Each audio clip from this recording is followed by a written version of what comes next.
We're making boco, a Vietnamese beef stew built on lemongrass and warm spice. This dish changed how I look at lemongrass, famous for being bright and citrusy, like lemon zest rubbed on freshly cut grass. Today, we'll get none of that.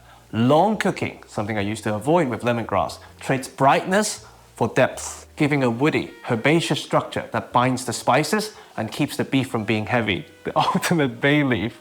We smash and mince, keeping the upper stalk. In Vietnam, pre-mixed boco seasoning is widely available and commonly used. Today, we bypass the marination and recreate those flavors directly in the pot.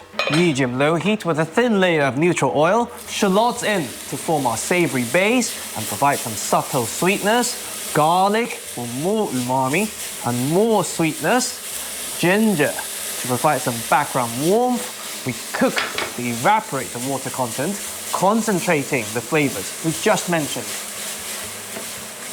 Once there's not much steam coming out, the ultimate bay leaf in to impart its fat-soluble aromas.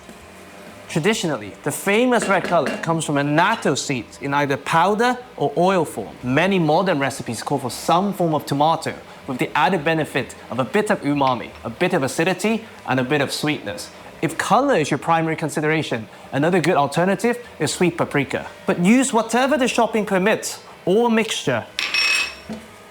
Now the Saigon special, star anise for some sweet, licorice-like warmth, cinnamon for some woody sweetness, optional black pepper for some earthy heat. We allow them to bloom in our now aromatic fat.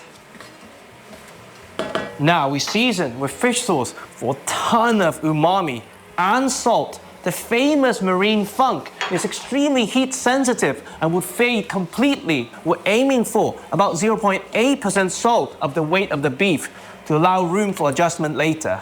Many recipes call for sugar. Because we're adding carrots later, I recommend adjusting the sweetness at the end. Beef shin or any braising joint you fancy goes into coat. Traditionally, this would be blanched, then washed with a mixture of ginger and rice wine to get rid of any unwarranted odor, since they're likely to be freshly slaughtered. With supermarket beef, you can skip this step. No Maya reaction today. It's a breakfast dish after all. What we want is a clean flavor. Once we have a good amount of surface seasoning, replacing the marination process, we add some optional coconut water for sweetness and minerality.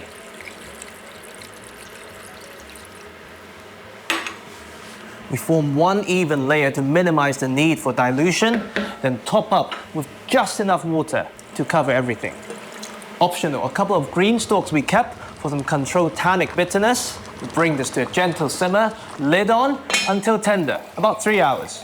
We remove the star anise and cinnamon after an hour. With half an hour to go, we add some carrots and begin our gentle reduction.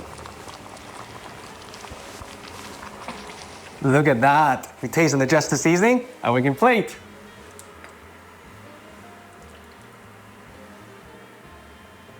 Serve it with baguette, noodles, garnish with the herbs you like. This is boco for the home kitchen.